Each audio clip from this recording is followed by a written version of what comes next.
Hi everyone, आप लोग कैसे हैं। उम्मीद है कि आप लोग अच्छे होंगे और सीटेट की तैयारी भी काफ़ी अच्छे से हो रही होगी। इसी को देखते हुए क्वेश्चन पेपर जुलाई 2024 का है। ये एसएसटी पेपर है।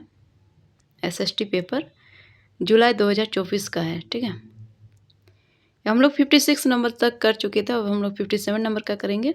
दी opening time of central government office in India 9 AM IST will be the local time of opening of the central government office located at 80 degree होता है। ठीक है, 80 degree east longitude near Chennai and 92 degree 85 minute 92 degree 45 minute. ठीक है, east longitude near Itanagar respectively.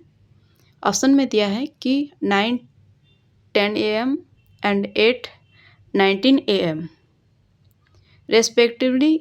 2 number का है कि 8:19 AM and 9:10 AM respectively. Third में है कि 8:50 AM एंड 9:41 AM रेस्पेक्टिवली। 4 में है कि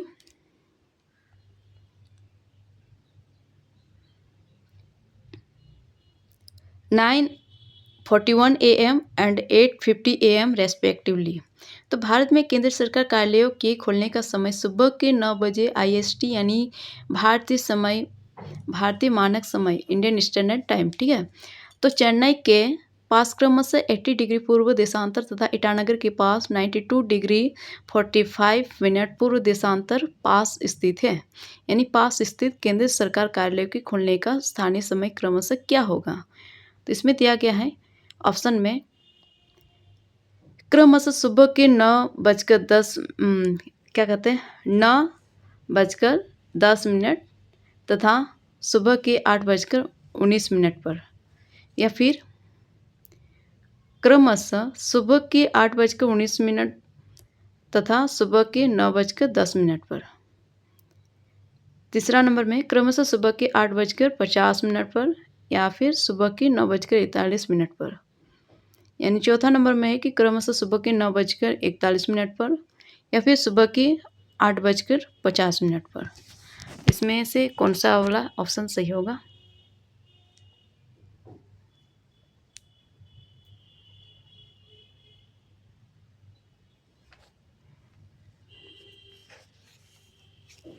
तो 57 नंबर का कौन सा आंसर सही होगा।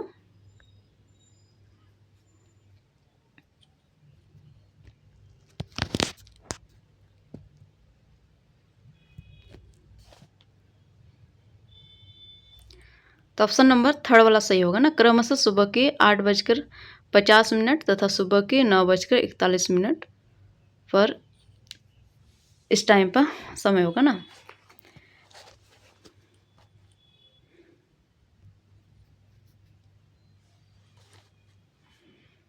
ऑप्शन नंबर थर्ड वाला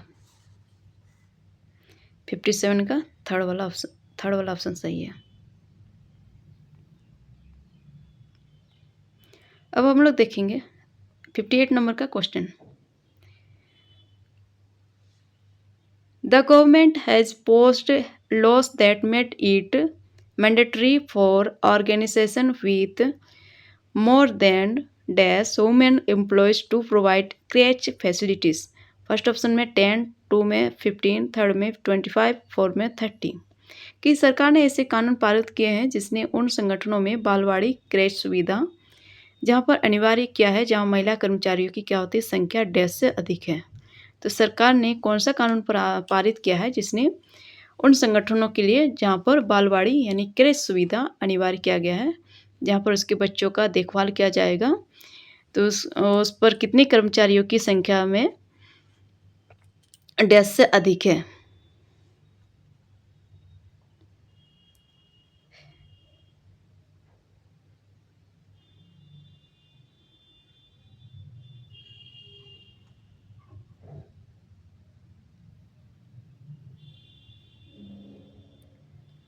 तो 48 नंबर का आंसर क्या होगा।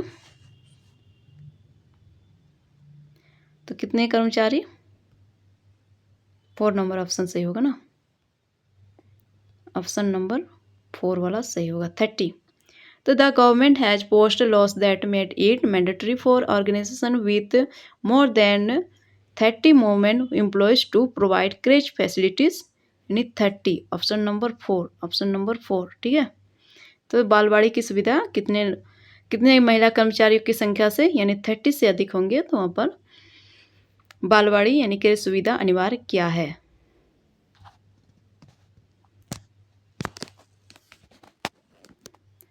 तो देखिए यहाँ पर इसको और एक बार पढ़ लेना है कि जो सरकार है ना, उन्होंने ऐसा कानून पारित किया है जिसने क्या किया, जो संगठन होता है बालवाड़ी क्रय सुविधा, इस पर अनिवार्य क्या है कि जहाँ महिला कर्मचारियों की संख्या 30 से अधिक होगी वहाँ पर बालवाड़ी सुविधा यानी क्रय सुविधा अनिवार्य किया है, ठीक है। 30 से ज़्यादा ना। अब 59 का क्वेश्चन देखते हैं। The rocks that were formed 300 million years after the earth was formed is, first option में considered as youngest rocks in the world, second में located in western Australia, third में है कि located in eastern Europe, fourth में located in the Himalayan region। पृथ्वी की शैलें वो शैलें जो पृथ्वी के निर्माण 30 करोड़ वर्ष पश्चात बने हैं। फर्स्ट ऑप्शन में विश्व की नवीनतम शैलें मानी जाती है, सेकंड में पश्चिमी ऑस्ट्रेलिया में स्थित है, या फिर थर्ड में पूर्वी यूरोप में स्थित है, या फिर चौथा हिमालय क्षेत्र में स्थित है। कौन सा वाला ऑप्शन सही होगा। 59 का क्वेश्चन आंसर, इसका आंसर क्या होगा। तो पृथ्वी की शैलें वो शैलें जो पृथ्वी के निर्माण में 30 करोड़ वर्ष पश्चात बने हैं। तो इसका ऑप्शन कौन सा सही हो जाएगा 59 का, तो ऑप्शन नंबर 2 यानी लोकेटेड इन वेस्टर्न ऑस्ट्रेलिया यानी पश्चिमी ऑस्ट्रेलिया में स्थित हैं, 30 करोड़ वर्ष पश्चात बने हैं। तो यानी पृथ्वी की शैलें वो शैलें जो पश्चिमी ऑस्ट्रेलिया में स्थित हैं, ये शैलें 30 करोड़ वर्ष पश्चात बने हैं। अब 60 नंबर का आंसर देखेंगे, क्वेश्चन देखेंगे।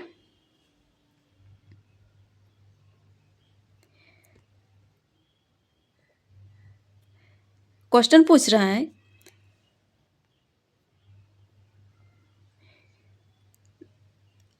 क्या है, archaeologist play an important role in deciphering story, which one of the following choices is incorrect about their nature of work.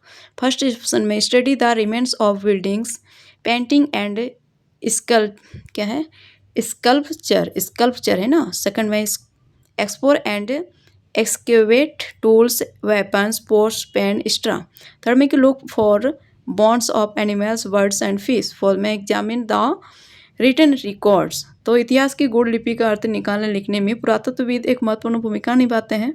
तो निम्नलिखित में से उनके काम की प्रकृति के बारे में कौन सा सही नहीं है, कौन सा नहीं है। तो फर्स्ट में है कि भावनाओं, चित्र, पेंटिंग से मूर्तियों के अवशेषों का अध्ययन, सेकंड में है कि औजारों, हथियारों, बर्तनों, पेन आदि की प्राप्ति के लिए छानबीन और खुदाई, थर्ड में कि जानवरों, पक्षियों, मछलियों की हड्डियां ढूंढना, फोर्थ में लिखित सामग्री, लेखों की जांच।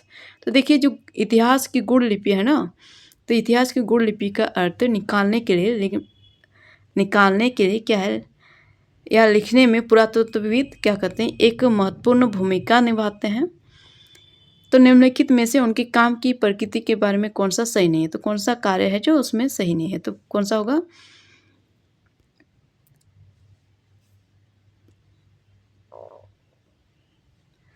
सिक्सटी नंबर का कौन सा वाला हो जाएगा। तो भवन, चित्र, पेंटिंग से मूर्तियां के अवशेष, ये तो होता है। औजारों, हथियारों, बर्तनों, पेन आदि की प्राप्ति के लिए छानबीन और खुदाई, तो औजार से ही तो पता चलता है ना, औजार हो गया, हथियार हो गया, बर्तन हो गया, इन सारी चीज़ से मिलता है। जैसे हड़प्पा में खुदाई हुआ तो किस प्रकार से बहुत सारे औजार मिले थे, हथियार भी मिले थे, बर्तन भी मिले थे। तीसरा नंबर में जानवर से भी पक्षियों, मछलियों की हड्डियाँ ढूंढना, इसके द्वारा भी होता है। और जो चौथा वाला है ये लिखित सामग्री, इसके लेखों की जांच, तो इसके बारे में सही नहीं है। तो जो लिखित सामग्री है वो सही नहीं है।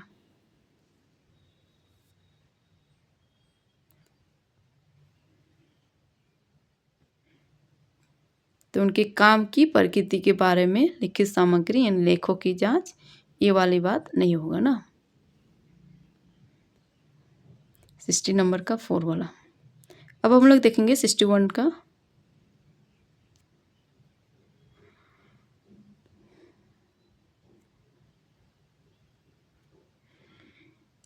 पूछ रहा है क्वेश्चन की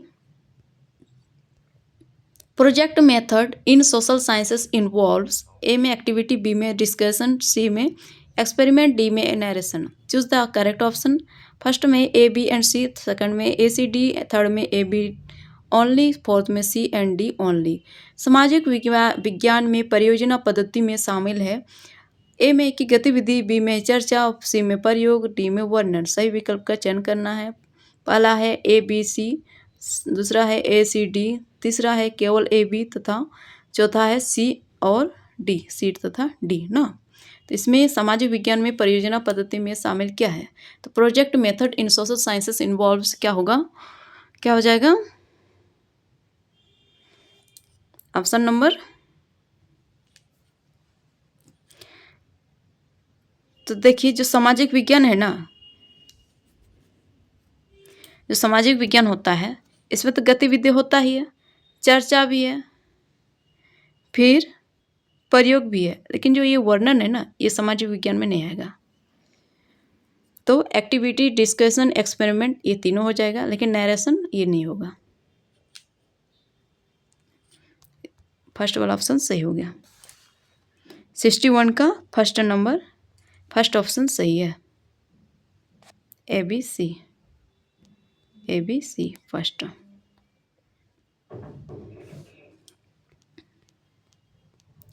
अब हम लोग देखेंगे 62 नंबर का कि पूछ रहा question, the purpose of diagnostic variation is to, option A obtain information about learners characters, b may get to know about the knowledge students already possess, c may classify learner into categories, d may key to access the learners। choose the correct option। First option में A B C, second में B C D, third में D and C, fourth में ए and B. नैदानिक मूल्यांकन का प्रयोजन उद्देश्य है विद्यार्थियों के लक्षणों के बारे में सूचना प्राप्त करना, या फिर विद्यार्थियों के पूर्व ज्ञान के बारे में जानना, फिर तीसरा में विद्यार्थियों की श्रेणियों में वर्गीकृत करना, फिर चौथा में विद्यार्थियों को आंकना। कौन सा वाला ऑप्शन सही होगा? तो देखिए नैदानिक मूल्यांकन, इसमें जो प्रयोजन उद्देश्य है तो क्या होगा?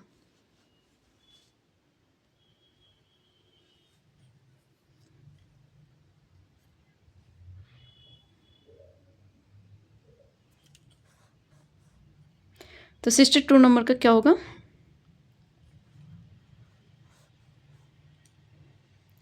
जो विद्यार्थी, नैदानिक मूल्यांकन होता क्या है? डायग्नोस्टिक मूल्यांकन, डायग्नोस्टिक एवल्यूशन है क्या? तो जो डायग्नोस्टिक एवल्यूशन है उसमें क्या होता है? विद्यार्थियों के लक्षणों के बारे में सूचना प्राप्त करना। तो जो विद्यार्थी है ना उसका क्या लक्षण है, क्या कमी है, तो उसके बारे में जानेंगे तब ना उसका निदान करेंगे। डॉक्टर पहले क्या करेगा, जाके डॉक्टर के पास तुरंत से सुइया थोड़ा ना दे देगा, पहले उसका बीमारी है उसके बारे में पूछेगा। ठीक उसी प्रकार एक शिक्षक अपने बच्चे का उसका जो लक्षण होता है, किस चीज़ में उसको ज़्यादा मन लगता है, किस चीज़ में उसको पढ़ने का मन नहीं लगता है, तो उसको देखेगा, उसके बारे में जानेगा। तो ये विद्यार्थियों के लक्षणों के बारे में सूचना प्राप्त करेगा, ये तो सही है। और अब हम लोग देखेंगे बी वाला, तो विद्यार्थियों के पूर्व ज्ञान के बारे में जानेंगे, तो ये भी पता लगाएंगे कि एक विद्यार्थी क्या क्या जानता है, उन्होंने क्या क्या सीखा है, या उसके दिमाग में क्या क्या है, तो उसके बारे में जानेगा। इसके बाद वो दूसरे तरफ से दूसरा नया ज्ञान उस पर क्या कहते हैं, नया ज्ञान के बारे में बताएगा। तो ए भी सही है, फर्स्ट भी सही है, सेकंड भी सही है। ठीक है, इस प्रकार से चौथा वाला ऑप्शन सही है। ये जो है ना विद्यार्थियों को श्रेणियों में वर्गीकृत करना, ये वाला बात गलत है। फिर विद्यार्थियों को आंकना, कभी भी विद्यार्थियों को आंकना नहीं है। ठीक है,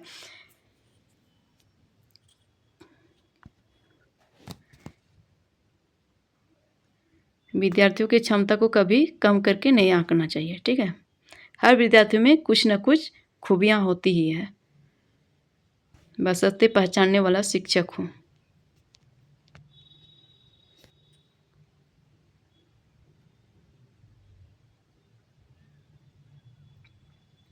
देखिए 63 नंबर का A social science teacher asked students to make rules for their class. These were then written on a chart paper. All the students gave their consent to follow this.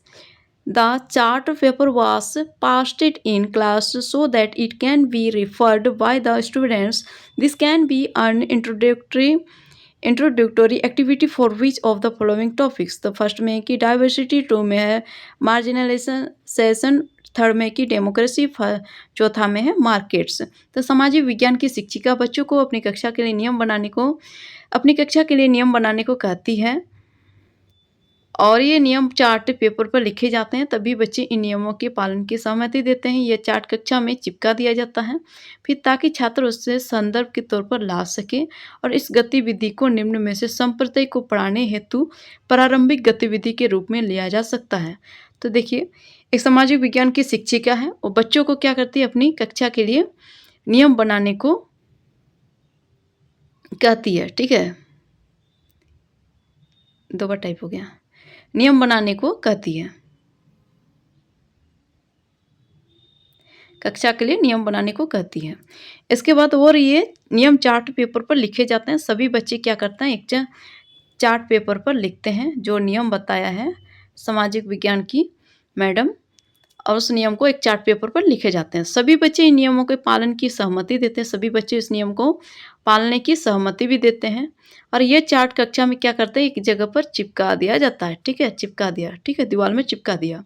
इसके बाद ताकि छात्र क्या करें, उसे संदर्भ के तौर पर, ठीक है, उसे क्या करें, एक कॉन्सेंट के तौर पर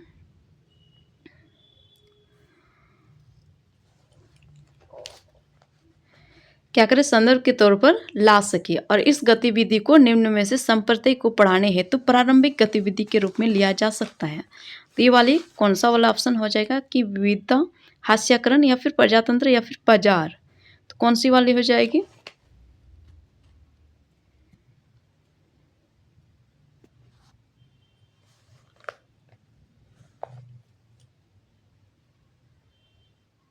तो देखिए, इसमें मैडम ने क्या की है, सामाजिक विज्ञान के मैडम ने क्या की है, शिक्षिका ने क्या की है, और बच्चों से उसका सहमति मांगी, उसके सहमति के हिसाब से काम की ना, गतिविधि की। तो ये क्या हो गया, डेमोक्रेसी। तो डेमोक्रेसी में ही होता है ना, प्रजातंत्र में ही होता है ना, जनता का राय लिया जाता है, जनता का सहमति लिया जाता है, तब ना काम किया जाता है। तो ये किस चीज़ का उदाहरण हो गया, किस चीज़ का गतिविधि हो गया, ये प्रजातंत्र का, यानी प्रजातंत्र संपत्ति को पढ़ाने हेतु ये वाला गतिविधि किया गया है। अब 64 नंबर का,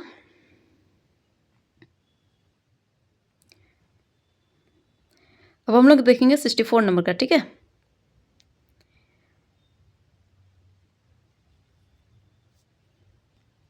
देखिए 64 नंबर का, consider the following statements as an A reason in relation to the nature of social science and choose the correct option. Assertion में the social science have developed their own district methods for dealing with facts in an objective and systematic way. Reason, unlike the natural sciences in social science, it is difficult to insulate the observation and analysis of facts from the pressure of popular sentiment. First में both A and R true and R is the correct explanation of A. Two में कि both A and R true but R is not the correct explanation of A. Third में कि only A is true. Fourth में कि only R is true.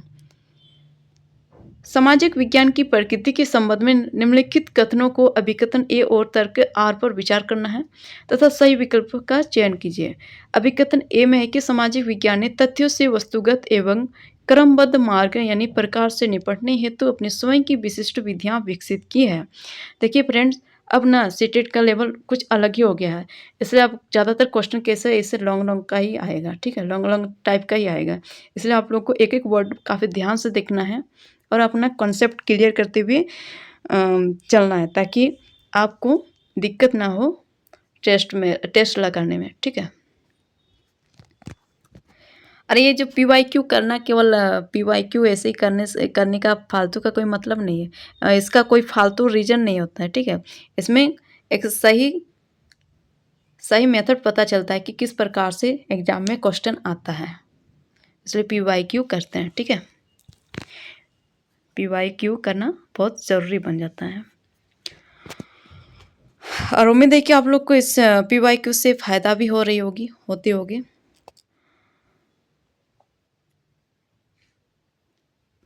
तो हम लोग क्या देख रहे थे? तर्क में देखेंगे कि प्राकृतिक विज्ञान से भिन्न असदृश सामाजिक विज्ञान में लोकप्रिय भावनाओं के दबाव से तथ्यों के अवलोकन एवं विश्लेषण को पृथक करना कठिन है। फर्स्ट में ए और आर दोनों सही है तथा आर ए की सही व्याख्या है। सेकंड में ए और आर दोनों सही है परंतु आर ए की सही व्याख्या नहीं है। केवल ए सही है, केवल आर सही है। तो इसमें कौन सा वाला ऑप्शन सही होगा? तो पूछ रहा है कि देखिए फिर से क्वेश्चन देखते हैं। सामाजिक विज्ञान है ना, जैसे प्रकृति के संबंध में निम्नलिखित कथनों को अभिकथन ए और तर्क पर विचार करना है। कि पूछा है अभिकथन में अससन में सामाजिक विज्ञान ने जो तथ्य से वस्तुगत एवं क्रमबद्ध मार्ग है यानी प्रकार है, इससे निपटने हेतु अपने स्वयं की विशिष्ट विधियां विकसित की है, ठीक है? तो स्वयं की क्या की है? विशिष्ट विधियां विकसित की है। फर्स्ट में आश्वासन में देख लिए, अभिकथन में। और तर्क में कि जो प्राकृतिक विज्ञान है ना, इससे भिन्न यानी सदृश सामाजिक विज्ञान में असदृश। तो सामाजिक विज्ञान में लोकप्रिय भावना के दबाव से तथ्यों के अवलोकन एवं विश्लेषण को पृथक करना कठिन है। तो इसमें ऑप्शन दिया है कि ए और आर दोनों सही है तथा आर ए की सही व्याख्या करता है। तो ये वाला ऑप्शन सही हो जाएगा। 64 नंबर का ऑप्शन नंबर फर्स्ट सही है। तो ये वाली बात भी सही है। जो सामाजिक विज्ञान है उसमें तथ्य से वस्तुगत, जो तथ्य है उससे वस्तुगत और क्रमबद्ध मतलब एक क्रमबद्ध मार्ग से क्या क्या है निपटने हेतु क्या क्या है स्वयं की विशिष्ट विधियां अपनाई है ना, विकसित किया है। फिर इसका जो कारण है कि इसका जो तर्क है ये प्राकृतिक विज्ञान से है। ये असदृश सामाजिक विज्ञान में क्या करता है, एक लोकप्रिय भावना के दबाव से तथ्यों के अवलोकन एवं विश्लेषण को क्या करता है, पृथक करना कठिन है। अब हम लोग देखेंगे 65 नंबर का।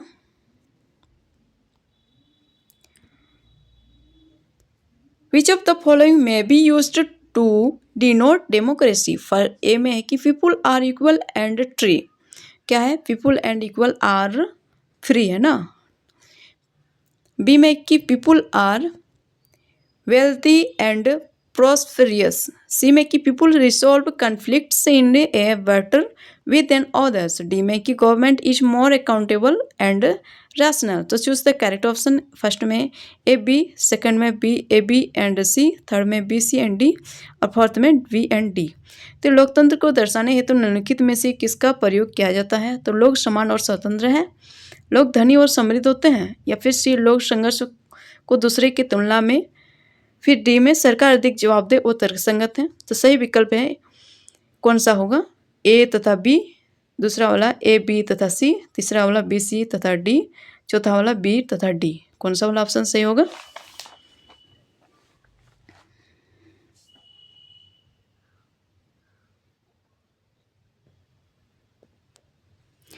तो जो है ना लोकतंत्र को दर्शाने हेतु ये लोग समान और स्वतंत्र है, इसके बारे में भी जानना है। लोग धनी और समृद्ध होते हैं, इसके बारे में भी जानना है। फिर लोग संघर्ष को दूसरे की तुलना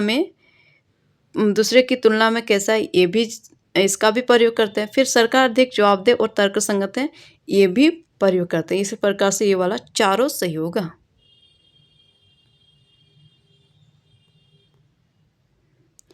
Which of the following questions assess the analytical aspect of the cognitive process? What are the national curricular objectives which can be achieved through heritage projects? We make how are methods of history useful in the research of A में कि science art and management studies. C में है in how many regional language and local dialects Vividh Bharati programmes are broadcasted D में कि write a review on 2 historical serials you have watched.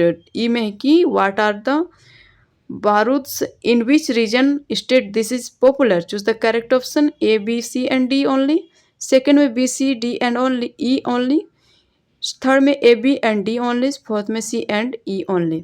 तो निम्नलिखित में से कौन से प्रश्न संज्ञानात्मक प्रक्रिया की विश्लेषणात्मक पक्ष को आंकते हैं। ए में कि वे राष्ट्रीय पाठ्यचर्या उद्देश्य क्या है जिनको धरोहर संबंधी परियोजनाओं के द्वारा संपादित यानी उपार्जित किया जा सकता है। बी में कि जो इतिहास की विधियां हैं। ए में विज्ञान। बी में कला एवं प्रबंधन अध्ययनों के शोध में कैसे सहायक हैं। फिर सी में है विविध भारती कार्यक्रमों को कितनी क्षेत्रीय भाषाओं एवं स्थानीय बोलियों में प्रसारित किया गया था। और डी में कि आपके द्वारा देखे गए 2 ऐतिहासिक धारावाहिकों पर समीक्षा लिखिए। और ई में कि बरूड क्या है, किस क्षेत्र राज्य में यह लोकप्रिय है।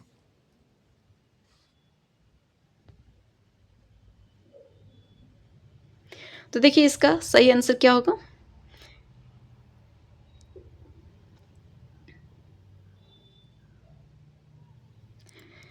फर्स्ट में ए में वे राष्ट्रीय पाठ्यचर्या उद्देश्य क्या है जिनको धरोहर संबंधी परियोजना के द्वारा संपादित उपार्जित किया जा सकता है। तो ए वाला सही हो गया। क्या जा सकता है, तो वे राष्ट्रीय पाठ्यचर्या उद्देश्य क्या है। तो इसमें संज्ञानात्मक प्रक्रिया का एक विश्लेषणात्मक पक्ष को आंकता है ना, जिनको धरोहर संबंधी परियोजनाओं के द्वारा वे कैसा राष्ट्र है जहाँ पर पाठ्यचर्या उद्देश्य क्या है और जिनको क्या करता है धरोहर संबंधी परियोजना द्वारा संपादित यानी उपार्जित किया जा सकता है। तो इसमें क्या है, तो क्या है, तो इसके बारे में एक संज्ञानात्मक विश्लेषणात्मक पक्ष आंकना होता है। तो ये वाला ऑप्शन सही हो गया ए का। फिर बी का देखते हैं। इतिहास की विधियां विज्ञान। ए फिर कला एवं प्रबंधन अध्ययनों के शोध में कैसे सहायक है। तो ये कैसे वाला जो देखिए ये जो संज्ञानात्मक वाला जब शब्द आता है ना, तो इसको क्वेश्चन में एक चीज़ ढूंढना होता है जहाँ पर आपको कैसे वाला शब्द आएगा ना, तो वो वाला ज़्यादा चांस होता है कि वो वाला सही होता है। इसलिए कैसे वाला एक की पॉइंट है, इसलिए इसको थोड़ा ध्यान में रखना है। और फिर सी का है कि विविध भारतीय कार्यक्रमों को कितनी क्षेत्रीय भाषाओं एवं स्थानीय बोलियों में प्रसारित किया गया था। तो ये नंबर में बता सकते हैं 10 होगा, 5 होगा, 2 होगा, 4 होगा। तो ये वाला नहीं होगा। और डी वाला है कि आपके द्वारा जो देखे गए हैं उसमें ऐतिहासिक धारावाहिकों पर समीक्षा लिखिए। तो उसके बारे में आपको लिखना होगा इसमें क्या अच्छाई है, क्या बुराई है, कितने सुंदर है, इसमें कितना पार्ट है, क्या क्या रूप है। तो इसके वो रूप में इसके बारे में आपको समीक्षा लिखना पड़ता है। इसमें आपका संज्ञानात्मक लेवल क्या होता है ज़्यादा डेवलप होता है, इसलिए ये वाला डी वाला सही है। ठीक है, तो इसलिए ऑप्शन नंबर 3 वाला सही है।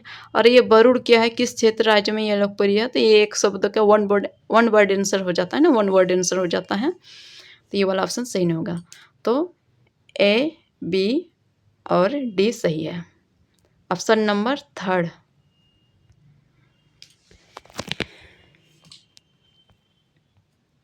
अब हम लोग देखेंगे 67 नंबर का। क्या है 67 नंबर का। Which of the following are essential elements of a fire trial. क्या है फायर ट्रायल।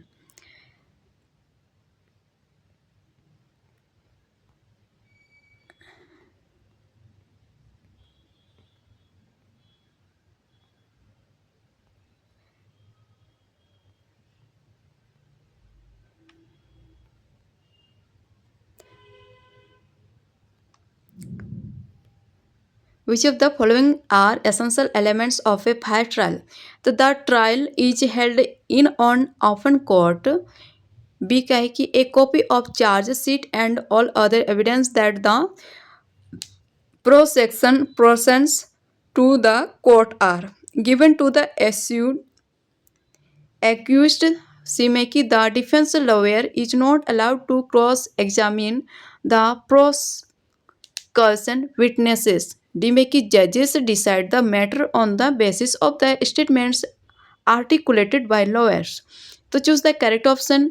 फर्स्ट में कि A B C and D all. Second में कि only A B C. Third में कि only A B and D और only B C and D. चौथा वाला ऑप्शन में कि only B, C and D, ठीक है। अब इसमें देखेंगे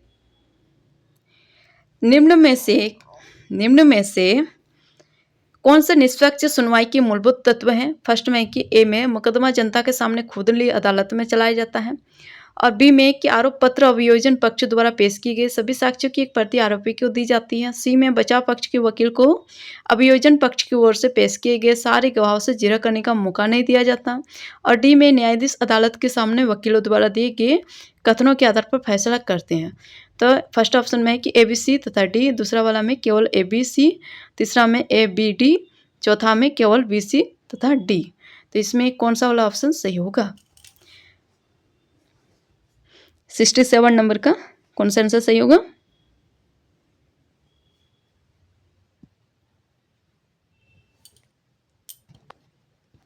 देखिए, जो मुकदमा जनता के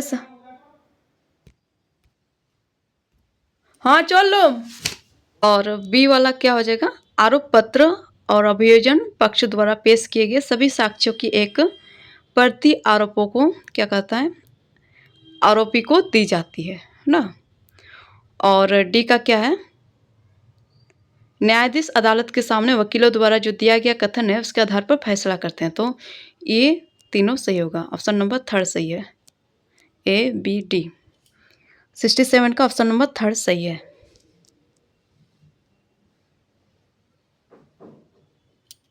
ये नहीं दिया जाता है, ये वाला बात गलत है, इसलिए ये वाला नहीं होगा, ये ए बी डी सही होगा।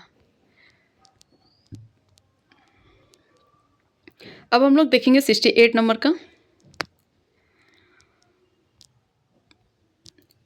The national medical Commission's Code of Medical Ethics states that every physician should, as far as possible, prescribe drugs which are called, first में जेनेटिक मेडिसिन्स, टू में ग्लोबल ब्रांड्स, थर्ड में है कि third में क्या है? जेनेरिक मेडिसिन्स, और fourth में एंशिएंट रेमेडीज। राष्ट्रीय चिकित्सा आयोग की चिकित्सा आचार संहिता में कहा गया है कि जो प्रत्येक चिकित्सक को है उसको जहाँ तक संभव हो उन दवा को निर्धारित करना चाहिए जो कहलाती है क्या? तो ये आनुवांशिक दवाइयाँ तो नहीं होगा, ये वैश्विक ब्रांड ये भी नहीं होगा, ये आपका प्राचीन उपचार तो ये भी नहीं होगा। क्या होना चाहिए? जेनरिक दवाइयाँ होना चाहिए, ठीक है। तो 68 नंबर का क्या ऑप्शन होगा? ऑप्शन नंबर थर्ड, जेनरिक दवाइयाँ।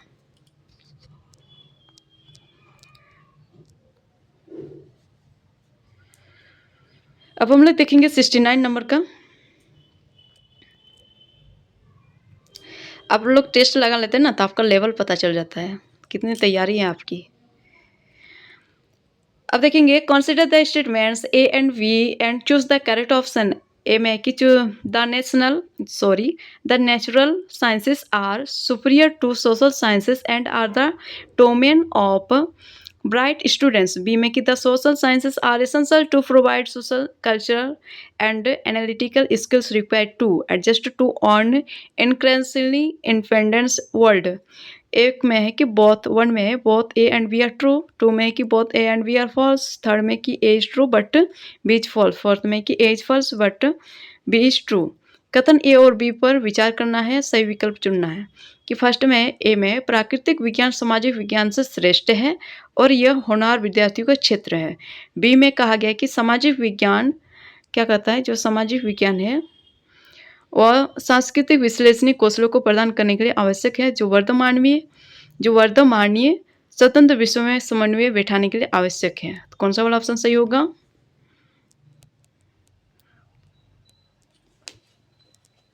तो 69 का तो ऑप्शन नंबर 4 सही होगा ना। तो ये क्या है? जो प्राकृतिक विज्ञान हो सामाजिक विज्ञान से श्रेष्ठ है और यह होनहार विद्यार्थियों का क्षेत्र है। ये क्या कोई बात है कि ये होनहार के लिए? तो ये वाला ऑप्शन गलत होगा और बी वाला सत्य है। सामाजिक विज्ञान क्या है? सामाजिक सांस्कृतिक और विश्लेषणी कौशलों को प्रदान करने के लिए आवश्यक है ना। तो जो वर्तमानीय स्वतंत्र विश्व में समन्वय बैठाने के लिए आवश्यक होता है। तो ये वाला ऑप्शन सही होगा। ए सही है, ए गलत है, 20 सही है। ऑप्शन नंबर 4 सही है। विच ऑफ द फॉलोइंग, अब देखेंगे which of the following resources are relevant to discuss discuss the theme discrimination test of Ashokan inscription two में universal declaration of human rights third में की narrative of B.R. Ambedkar's experiences of looking for a place to stay after returning to India fourth में advertisement of women washing clothes in a commercial. तो भेदभाव विषय पर चर्चा करने के लिए कौन सा संसाधन प्रासंगिक है? तो कौन सा संसाधन प्रासंगिक है? पहला है कि अशोक के अभिलेखों की लिपि, मानवाधिकारों की वैश्विक घोषणा, थर्ड में कि B.R. अम्बेडकर के भारत लौटने के पश्चात रहने हेतु स्थान ढूंढने के अनुभवों का वृत्तांत, और चौथा वाला एक विज्ञान में कपड़े धोते हुए एक महिला को दर्शाना। तो जो भेदभाव विषय है तो उसका चर्चा करने के लिए कौन सा संसाधन प्रासंगिक होगा? डिस्क्रिमिनेशन कौन सा क्या कहते हैं, डिस्क्रिमिनेशन के लिए कौन सा वाला ज़्यादा प्रासंगिक है? कौन सा वाला ऑप्शन होगा? तो 70 नंबर का ऑप्शन नंबर थर्ड हो जाएगा ना। B.R. अम्बेडकर के भारत लौटने के पश्चात जो रहने के लिए उसको दिक्कतें हुई थी, स्थान ढूंढने के अनुभव का वृत्तांत, ये 70 नंबर का थर्ड वाला ऑप्शन सही है। अब हम लोग देखते हैं 71 नंबर का, watch the following and choose the appropriate option indicators of assessment skills abilities. A में की discussion first sensitively towards differently abled showing consent for environment. B में की ऑब्जर्वेशन मेकिंग लॉजिकल क्या है कनेक्शन। सी में की नॉर्मेटिव कॉन्सेंस टू, ये match करने के लिए दिया गया है ना। सी का है third reporting, narrating, picture, reading and drawing. D का एक्सप्लेनेशन, लिस्टनिंग, एक्सप्रेसिंग। फर्स्ट का है कि ए का 4, बी का थर्ड, सी का 1, डी का 2। 2 का है कि ए का 4, बी का थर्ड, और इसको थोड़ा ना बड़ा कर लेते हैं, ठीक है।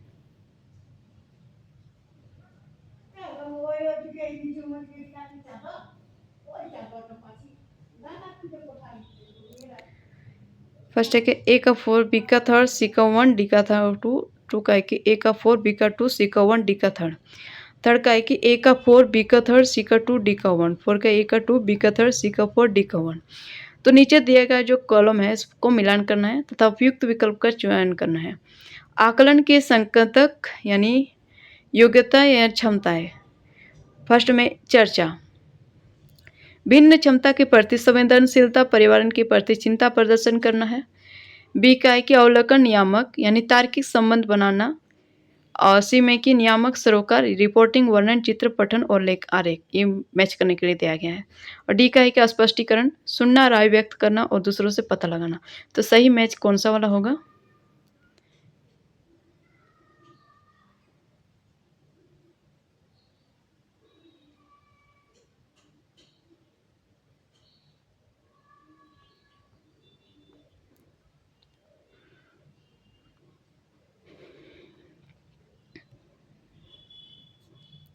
इसमें सही मैच कौन सा वाला हो जाएगा?